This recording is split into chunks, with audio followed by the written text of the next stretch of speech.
saya di Lenimo Daily Inspiration by Lenimo. Pemirsa channel, hadir menemani saya hari ini yaitu Mbak Hana Rita. Beliau adalah salah satu make up artis ya. Mbak Hana, apa kabar? Ya, baik. Udah berapa lama ya kita nggak ketemu ya? Hampir berapa ya? 5 tahun ada? Lebih ya? Lebih ya? Enggak sih, sekitar segitu deh. Sekitar segitu ya? 5 tahunan. Ya Allah. Masih kecil-kecil ya? Anak-anak masih pada kecil. Iya, sekarang udah gede ya, tinggi-tinggi ya. Berarti awet muda nih. Amin. Pemirsa, Mbak Hana ini adalah salah satu make up artis Bogor. Kali ini kita akan mengangkat tema yaitu tentang bagaimana trik merubah wajah menjadi cantik glowing dengan make up. Betul ya? Betul. Nah, sedikit informasi, Mbak Hana ini support beberapa kali setiap ada acara zaman dulu ya. Iya. Zaman dulu kalau ada penyanyi mau perform itu selalu disponsori oleh Mbak Hana. Sebelum kita masuk ke materi, perkenalan diri dulu nggak apa-apa ya? Boleh. Ini pastinya pemirsa pengen tahu nih siapa sih Mbak Hana nih, gitu kan? Ya, selamat pagi. Saya itu lahir di Bogor. Sebenarnya orang tua saya itu Medan. Cuman udah merantau, saya lahir di Bogor. Jadi orang Bogor. Ini latar belakang pendidikan Mbak Hana tuh apa sih Mbak? Memang pernah di make up atau bagaimana? Oh enggak. Saya tuh dulu tuh sekolah cuma sampai SMA. Terus waktu di zaman saya tuh kan udah tua ya. Jadi saya sambil belajar D1 komputer. Oh gitu. Jadi saya langsung kerja aja. Nah, kerja karena waktu itu saya kerja di mall, harus bisa komputer ya. Jadi kasir saya, jadi nggak jadi pramuniaga, saya yang kasir. Jadi kasir ya. Jadi ya udah saya pelajari itu gitu. Nggak terlintas untuk jadi makeup ya. Oh, nggak kepikiran gitu ya? Nggak kepikiran. That's life. Nanti kita sambung ke situ ya. Ya. Nah terus cita-cita waktu kecil tuh apa Mbak? Nah, cita-cita waktu kecil tuh pengen jadi guru. Oh gitu. Guru TK gitu ya. Kayaknya kalau udah ngajarin anak kecil, apa yang kita ajarin, dia bisa nyanyi, dia bisa ngomong gitu, kayaknya seneng gitu ya. Terus dapat reward dari orang tua murid itu kan, oh anak saya bisa pinter nih gara-gara ibu guru ngomong begini. Jadi Jadi makanya guru tuh senang. terkenal dengan guru tanpa tanda jasa. Betul. Jadi maunya itu ya. Pengen seperti itu. Dulu ada nggak sih organisasi yang pernah diikutin sama Mbak Hana? Oh ada. Apa organisasi dulu tuh ya punya geng-geng sekolah ya. Jadi belum ada organisasi resmi. Jadi selepas saya kerja itu ada komunitas lah. Untuk yang sekarang ini kalau dulu tuh senang komunitas yang healing gitu Bang. Jadi ada temen tuh yang di grup itu kita ke tempat ini ya. Ngasih info aja. Biayanya segini ya, harganya segini gitu. Jadi kadang teman ngasih info, orang travel juga. Jadi kita jalan ya ke Jogja, ke sini gitu. Jadi nabung terus jalan. Nah, gitu. Terus sekarang jadi mual. Itu komunitas lebih banyak, organisasinya lebih terarah. Jadi banyak manfaatnya gitu. Jadi kalau untuk organisasi yang sekarang saya pakai itu ada organisasi yang pesertanya itu ada yang pemilik salon, ada MUA gitu. Sebenarnya kelebihannya itu kita ambil hal yang positif aja. Banyak connecting ya. Iya betul. Jadi selain ada bisa berbagi job, terus kita pun bisa apa sih konsultasi lah, berbagi cerita, pengalaman. Oh si A ini pengalamannya gini. Pemecahannya gimana sih gitu kan. Jadi kita ada solusinya. Jadi tahu. Jadi suatu saat nanti kalau misalnya ada kasus seperti ini, kita udah punya gambaran.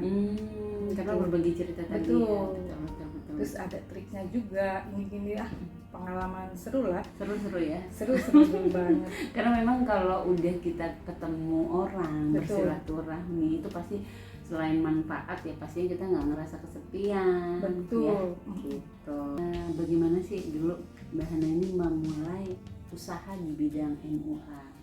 MUA tuh lebih ke make up artis nyebutnya biasanya apa, mua gitu? Semua ya. Oke.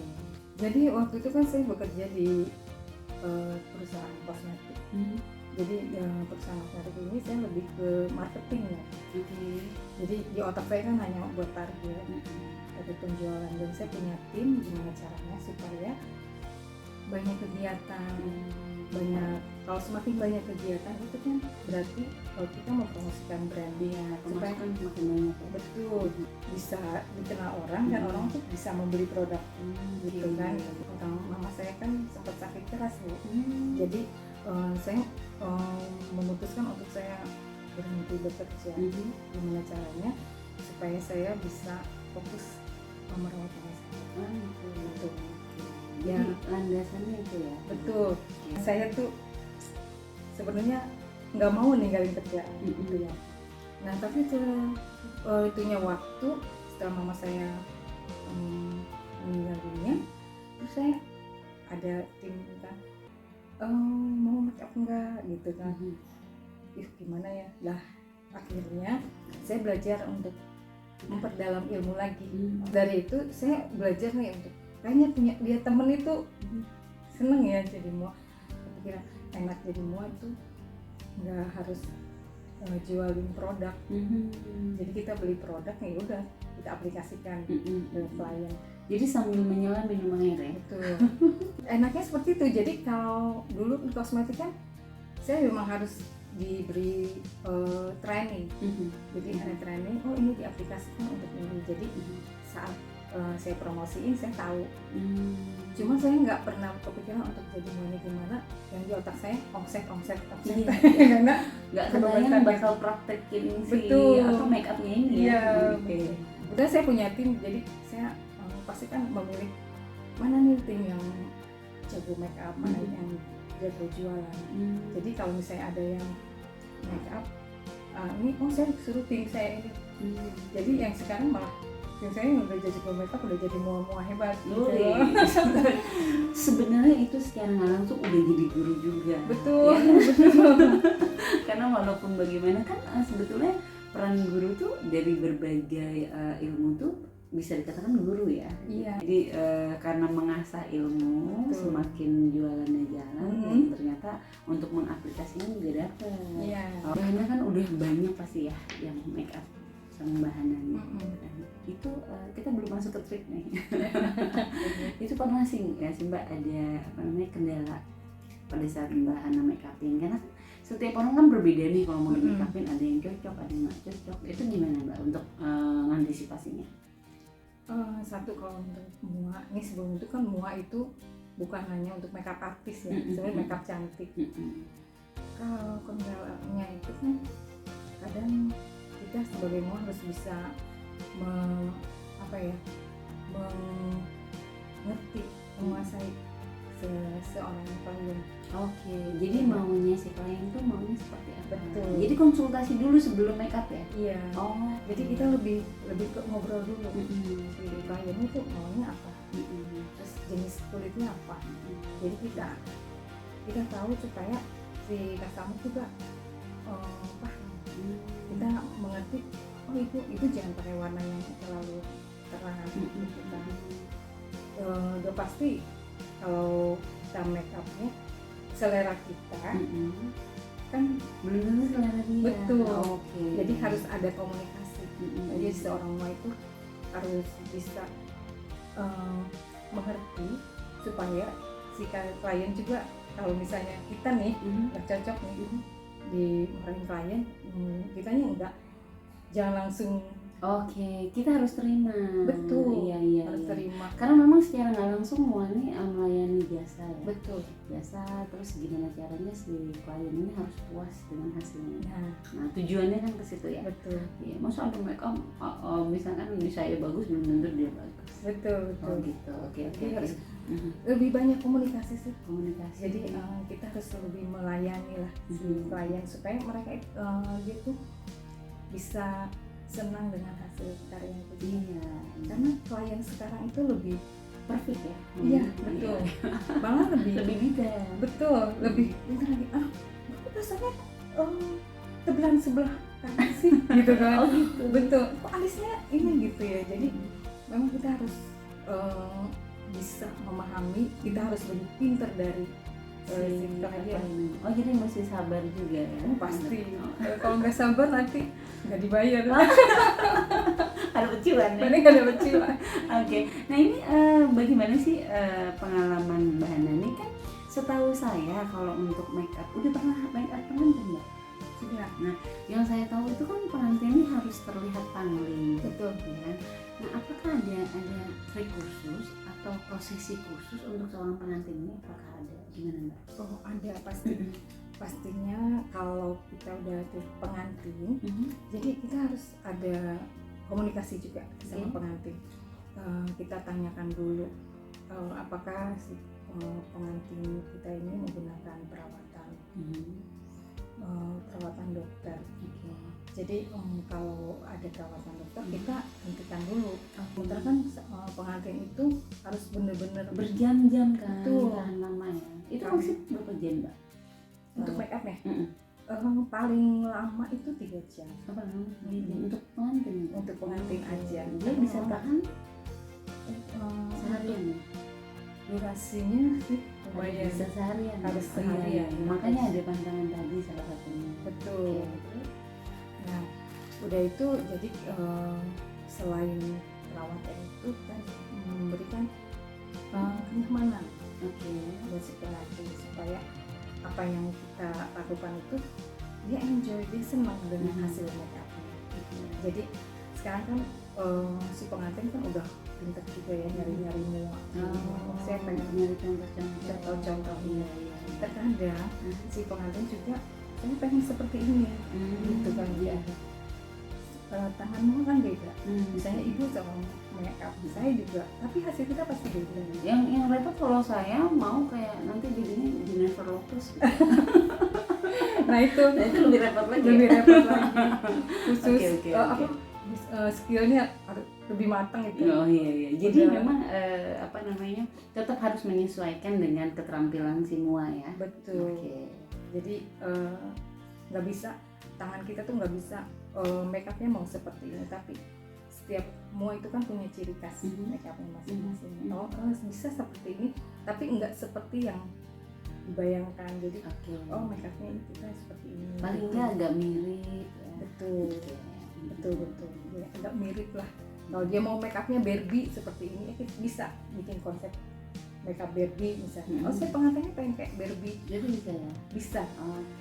Cuman balik lagi untuk terapi, untuk complexion itu semua itu punya trik sendiri. Iya, karena kan di samping juga ada beberapa beberapa brand yang dipakai itu kan berbeda-beda ya. Betul. Jadi memang si kandungan dalam make up ini kan berbeda. Jadi nanti diaplikasikannya berbeda. Ya? Betul.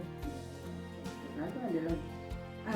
Nah itu dia untuk kulit wajah juga, misalnya si pengantin ini disarankan untuk melakukan kalau kulitnya berminyak, terus dia berjerawat atau berkomedo, kita sarankan untuk dia melakukan perawatan facial. Jadi facial ini fungsinya untuk mengangkat sel kulit mati. Jadi pada saat 1 minggu lah minimal dia itu harus udah dalam keadaan bersih kulit wajahnya. Jadi kalau misalnya pori-porinya besar, mua itu hanya bisa mengaplikasikan warna tekstur kulit. Ya, jadi bikin sama. Bisa disamarkan, tapi tidak menghilangkan. Ya, kalau misalnya kasusnya pori-pori besar atau jerawat yang besar, flek hitam, mua hanya bisa menutupi. Menyamarkan. Ya, karena sulit juga ya. Betul. Jadi kalau misalnya mukanya, wajahnya bulat, mua bisa bisa bikin tirus. Iya. Tapi kalau misalnya ada klien, mbak saya kok udah di make up pori-pori saya masih kelihatan gitu. Kok saya masih tetap aja komplain ya. Betul. Ya kalau pori-pori memang mua nggak bisa menghilangkan, tapi dia menyamarkan. Kalau misalnya mau, kecuali Beauty Plus bisa ya. Ya, selfie kan Beauty Plus bisa tuh. Sekarang yang glowing itu bisa. Iya. Benar. Jadi nggak perlu pakai skincare. Iya. ada nggak sih pantangan untuk puasa dulu apa segala macam? Oh iya, Karena puasa. yang saya tahu kan zaman dulu begitu ya. Puasa itu kalau zaman dulu itu biar lebih ke relax sih. Kalau menurut saya biar tenang, Jadi Terus, sabar juga ya. betul. lebih menguasai diri buat saya. Iya, karena memang pengaruhnya banyak sih. Betul. Menurut saya, jadi dari puasa itu mungkin maksudnya aura untuk kesabarannya itu keluar. Betul. Makanya dikatakan kalau orang yang sebelum make up puasa dulu, auranya terpancar gitu ya. Karena lebih ke inner beauty-nya ya. Betul. Jadi gitu. lebih tenang. Jadi kalau misalnya untuk mau pesta kayak gitu tuh pasti masalah lebih banyak gitu kan. Ya. Jadi kita mau melakukan ini kayaknya sensitif ya. Iya, Senggol gitu. bacok lah pokoknya. Jangan sampai kayak gitu ya. Iya. Yang pasti sih pada saat mau bermake up ya kulitnya bersih. Nah pada saat ini yang saya mau tanya, setiap orang pengantin itu kan dengan dari tradisi yang berbeda-beda, Betul. kebudayaan berbeda-beda, itu juga sama, bahannya juga harus mengasah ya, Betul. karena ada apa namanya, ada ciri khas. Betul. Ada ciri khasnya dari setiap daerah ya. Dia pengantin Sunda, Jawa itu kan beda-beda ya. Kalau zaman sekarang itu kan mau lebih ke make up cantik ya. Kalau mau kita ada dari pakaiannya juga kita harus benar-benar sesuai kan. jadi pakem. Nah itu kita ada pelajarannya lagi. Oh gitu. Jadi tetap ya ada Betul. tahapannya ya. Ada tahapannya. Jadi ada adatnya. Dia seperti apa, bajunya apa, bentuk kondeknya, aksesorisnya itu harus sesuai, harus pakem. Dipelajari ya. Betul. Jadi kita ngejar ilmu harus Betul. terus ya.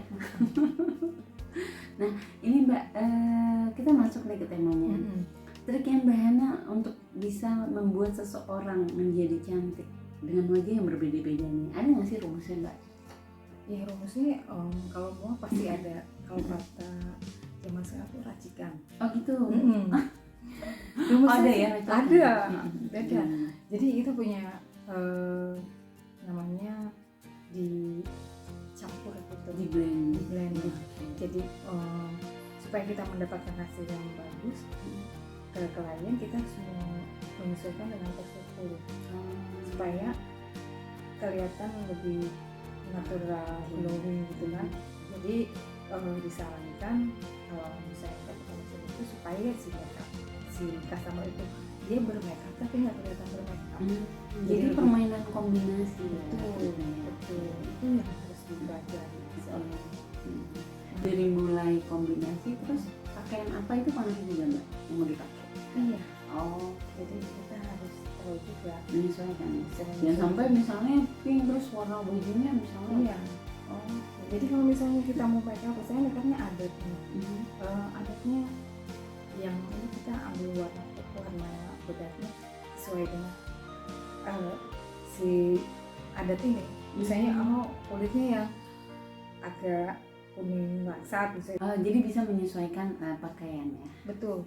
Jadi make up yang sifatnya adat, baju adat gitu kan. Baju adat kita harus sesuaikan. Mungkin karena baju adat dengan aksesoris yang banyak, jadi make up kita harus sesuaikan. Jadi misalnya karakter alisnya aku kuatin, misalnya alisnya lebih tajam, terus eyeshadownya juga. Nah si bedak ini juga harus lebih terang, lebih menyatu tapi agak terang, tapi enggak dia istilahnya kayak menor gitu loh, tapi rapih. Jadi intinya memang seorang MUA itu harus sering mengaplikasikan itu berlatih ya. Betul. Harus kita aplikasi. Jadi kalau misalnya kalau saya make upin itu si kliennya selalu tes make up dulu sebelum hari H. Saya mau tes make up dulu. Nah kalau si kliennya saya nggak mau deh warnanya ini gitu. Jadi kita udah berpikir jangan pakai ini. Udah ada dikasih PR juga ya. Betul, PR juga. Beda kalau make up yang bridal, yang make up bridal itu agak sulit juga karena kelihatan nggak make up tapi si pengisi itu gitu ya. Iya, ini nempelnya kuat, jadi warna bedak itu walaupun tebal tapi dia sesuai dengan kulit si klien gitu. Itu Jadi, yang urutannya gimana sih Mbak? Kalau misalnya mulai nih kita bicara di dasar muka deh, iya ya kan treatnya apa nih Mbak dasar muka untuk biar jadi glowing? biar glowing ya. Pastinya kalau kita nih makeup bermakeup pastikan si kulit klien tuh dalam keadaan bersih. Oke. Pertama, jangan pernah kita tuh mau tidur itu kulit wajah tuh masih nempel bedak. Itu disarankan harus benar-benar bersih. Ya. Nah, untuk mau makeup pagi harinya kita kasih pelembab satu, lalu dikasih serum. Terus kita kasih juga namanya tuh Masuk ke foundation belum ya? belum. Belum. Jadi masih ada lagi pelembabnya, terus seperti serum juga. Terus sebelum complexion kita pastikan juga si wajah itu benar-benar pelembab itu meresap. Oh, jadi nggak boleh langsung? Nggak boleh. Jadi pakai pelembab itu misalkan jedanya berapa lama dengan yang lain? Misalnya jadi dari si pelembab dulu, lalu itu jedanya 5 menit atau 10 menit? Nggak terlalu lama ya. Jadi pelembab, ada serumnya juga, ada primer. Jadi biasanya mau itu menyediakan kipas angin. Jadi fungsi kipas angin ini tuh cepat nyerap ya. Betul. Jadi sambil seorang mua pasti kalau udah mengaplikasikan ketiga itu biar meresap, kita mengaduk kompleks sambil jadi kita nggak nunggu ya? diam enggak ya. Jadi biar meresap kipasnya jalan itu udah meramu lah. Meramu untuk makeup yang lain. Iya. Kompleksinya udah pakai primer, terus kasih foundation, lalu kita kasih shading. Jadi shadingnya itu kita pasang di mana sih, di fokus yang mana yang mau kita tutupi. Misal hidungnya jadi mancung, terus mau hidungnya mau jadi biru. betul yang wajahnya kotak. Kayaknya saya kalau di makeup bahannya bisa jadi kalah jadi terlupa sama saya nih. Gitu. Terus jadi shading. Habis shading apa Mbak? Kalau udah shading kita kasih juga kayak buat concealer. Concealer ini fungsinya untuk misalnya ada atau mata ya, kalau ada kerutan itu fungsinya untuk menyamakan garis-garis halus. Kalau udah sudah concealer semuanya udah rapi, pastikan juga si sponnya itu lentur ya. Jadi pada saat kita aplikasikan foundation ini benar-benar nyatu. Jadi rata ya. Betul. Jadi rata. Lembut, rata. Betul. Jadi benar-benar rapi, halus gitu. Jadi kalau udah kondisinya udah matang, itu dasarnya sebenarnya fondasinya. Kalau untuk bermakeup, apalagi perias pengantin, buat pengantin. Jadi harus benar-benar matang. Nah, kalau sudah selesai nih, udah rapi, kasih shadingnya, penempatannya udah rapi, baru kita aplikasikan namanya bedak tabur. Tetap harus pakai bedak tabur. Nah, bedak tabur itu fungsinya banyak. Buat nyerap ya? Biar betul. Jadi buat meresap kadar minyak yang berlebihan. Kalau si pengantin itu mau berminyak, misalnya, itu kita kasih itu. Jadi dipadukan lagi. Jadi kalau udah pakai bedak tabur itu dia bisa menguatkan si foundation, jadi menyatu. Nah kalau sudah bedak tabur, baru kasih lain ditambah bedak padat lagi. Bedak padat. Kalau pengantin lebih foundationnya juga bisa 2-3 layer. Gitu dibikin lapisan layer berapa kali ya? Iya, bisa. Tergantung si wajahnya. Tapi kalau untuk sehari-hari nggak perlu kan? Enggak. Tergantung sih orangnya mau juga boleh ya. Kalau untuk sehari-hari sekarang kan ada produk-produk Cushion itu sebetulnya kayak bedak padat. Betul. Bedak padat, cuma Nah, itu lebih creamy aja. perlu pakai bedak tabur lagi nggak sih? Ini konsultasi gratis. Perlu. Perlu juga ya. Kembali lagi kalau kulitnya berminyak, pakai cushion itu perlu pakai bedak tabur. Pakai bedak tabur lagi. Tapi kalau lagi perawatan dokter ya Bu, jangan, yang sarankan sih bedak tabur aja, karena bedak tabur itu kan nggak mengandung conditioner yang banyak. Kalau untuk Jadi yang biar si kulit ini menetralisir dulu, Betul. baru pakai yang lain. Betul. Oke. Nah ini triknya banyak banget ya pemirsa ya. Mudah-mudahan dari sini pemirsa semua jadi pada lebih cantik lagi. Kalau misalnya nih Mbak Hana, sudah berapa banyak nih Mbak Hana memake up? Udah pastilah ribuan lah. Ratusan ya. Nggak mungkin dihitung juga ya. iklan ya. Oh iya, ratusan ya. Nah ini dalam satu hari itu bisa berapa banyak Mbak? Kalau jujur nih ya, kalau dulu masih muda ya. Oh, udah tua ya sekarang. Kalau masih muda, nggak muda-muda banget ya, 2-3 tahun yang lalu sebelum pandemi itu masih ya, kuat ya? masuk kelas 1 minggu itu bisa. Saya mungkin kayaknya satu hari bisa 6 orang. Iya. Paling sedikit 3 orang gitu. Kebetulan kan waktu itu saya nggak berkurang lah untuk rias pengantin. Kan kebetulan saya nggak terlalu banyak punya sanggar rias ya, nggak punya koleksi baju. Iya. Jadi saya kerja sama WO. Kalau WO manggil saya untuk ini baru. Tapi saya lebih banyak untuk makeup keluarga. Untuk orang lebih makeup keluarga. Nah, kalau udah makeup itu kayaknya seneng aja ya, tapi rasanya nanti malam gitu ya. Kamu pakai tenaga ya, stres juga ya? Oh iya. Stresnya gini loh, Bu Leni ya. Kita harus bangun pagi kan.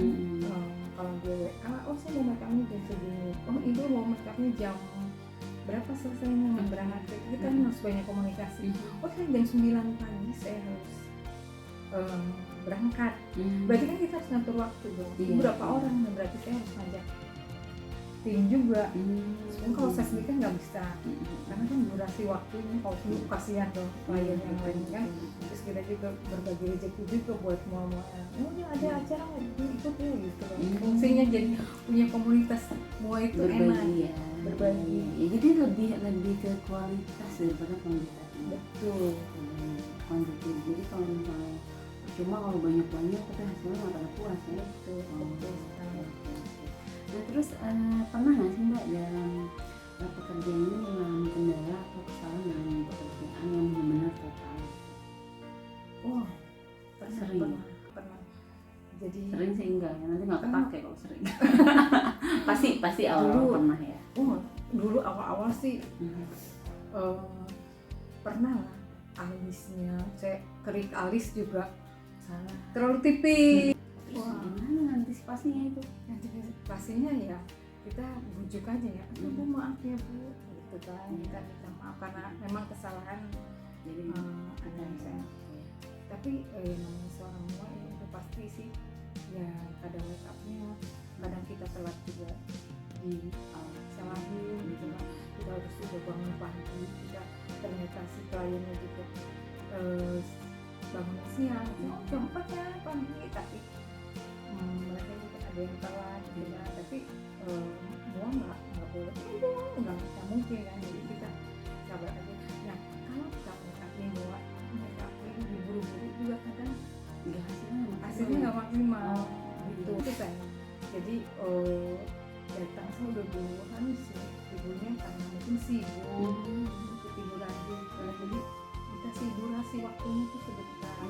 Sementara ada klien yang boleh sih make upnya ini sih pengen seperti ini, jadi dia punya request seperti ini tapi nggak kasih waktu. Iya, terus kadang kitanya juga karena udah panik nggak konsen gitu ya? Iya, nggak konsen dan nggak nge-crop sama ibunya. Jadi si ibunya pengen A, kita B, itu yang nggak, artinya nggak kayak kalau pacaran kan harus klop hati ya. Betul. Harus seia sekata. Iya, gitu karena kan. memang penting, pekerjaan dari hati itu penting. Tapi buat saya boleh nih kalau bisa saya dikomplain itu, saya nggak ngerasa sakit hati. Iya. Jadi itu perbaikan buat saya supaya ke depan jauh lebih baik. Lebih baik ya. Makanya Mbak Hana ini udah senior nih kalau misalnya.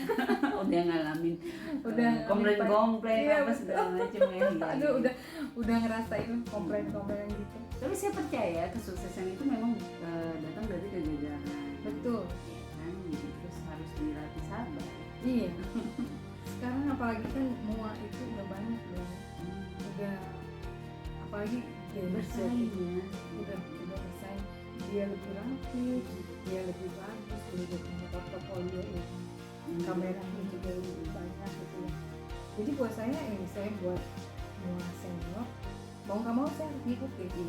Berinovasi. Iya, inovasi, terus belajar aja, melatih tangan supaya saya bisa ini memang rapi. Rapi kan klien sekarang kan pengennya rapi, dilihatnya tuh make up tuh, kok saya di make upnya jadi lebih tua ya. Iya, Mau maunya kan? ya. Itu Betul. dia harus tampil lebih beauty ya. Betul. Kalau bisa beautiful saya kalah. Betul Bu. Jadi ya harus lebih glowing gitu ya. Iya, Jadi iya, kita iya, harus iya. benar-benar bisa nyiasati. Merubah ya, Betul. disulap lah gitu kan. Makanya ada before after ya. Iya. Dulu kan aku ada ya before after. Nanti kita kasih lihat untuk misalnya.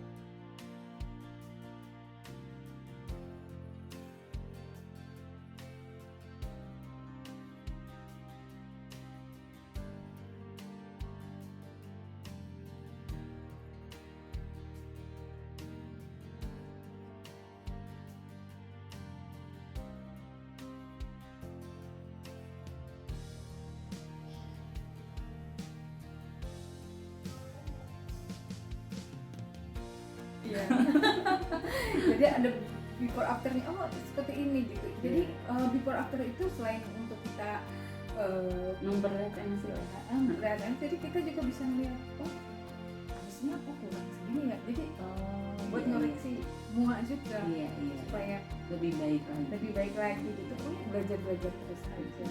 Jadi buat saya pribadi nih Bu Leni, kalau misalnya sekarang banyak mua-mua yang baru dan lebih bagus ini, kalau saya nggak ikutin skill, nggak sering berlatih itu ya saya akan bilang jadi untuk bertahan aja untuk udah bagus ya. Jadi kalau ada klien masih hubungi saya, mau gimana itu, wah seneng banget Iya, gitu. bener-bener. Semangat bahan ini kan cukup senior loh ya gitu kan.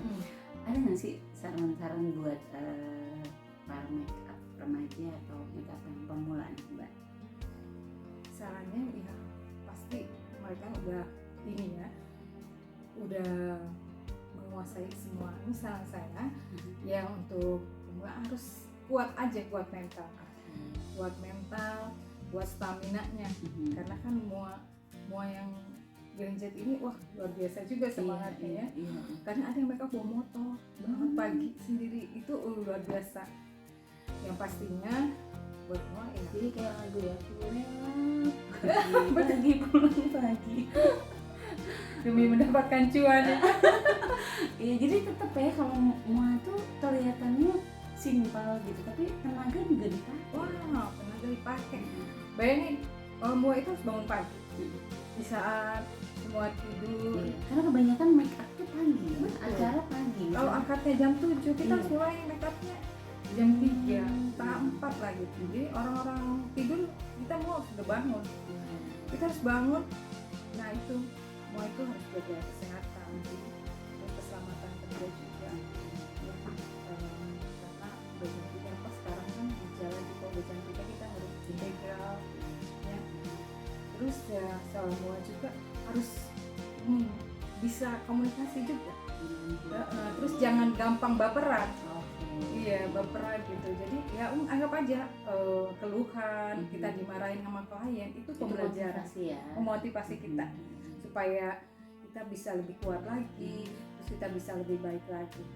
Oke, keren Mbak Hana. Nah ini apa moto hidupnya Mbak Hana? Moto hidup saya sih ya berdoa, berusaha, mau bekerja aja. Pokoknya buat hal yang baik aja ya. Jadi pekerjaan apapun, mau rezekinya segini mungkin disyukuri aja. Yang penting badan sehat, betul nggak? Iya betul, kesehatan mahal ya. Iya. Bisa ketemu orang-orang, ketemu Bu Leni gitu kan. Jadi Iya, kerasa senang aja gitu loh. Iya. Jadi semua itu enjoy aja.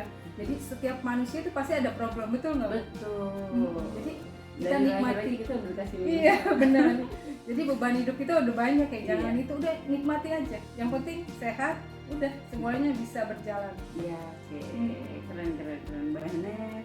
Makasih banyak nih ujangan-ujangan ilmu, beberapa trik yang Mbak Hana kasih. Semoga bermanfaat buat pemirsa semua di rumah.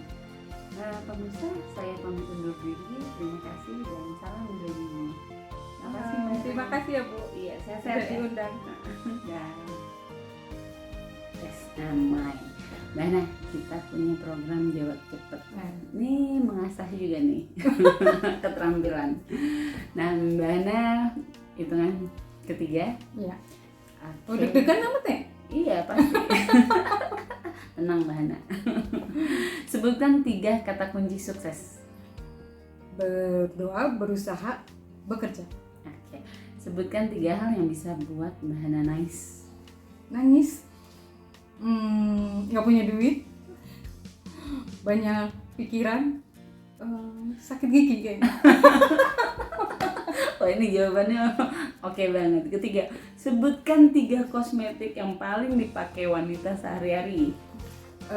Pasti pelembab, terus pelindung matahari, sama bedah. Oke. Siap. Jawabannya 100 Mbak Hana. Makasih Mbak Hana, demikian. Ya, Salam sama-sama. sukses selalu ya Mbak Hana ya. Ya, makasih Bu Leni. Sehat-sehat.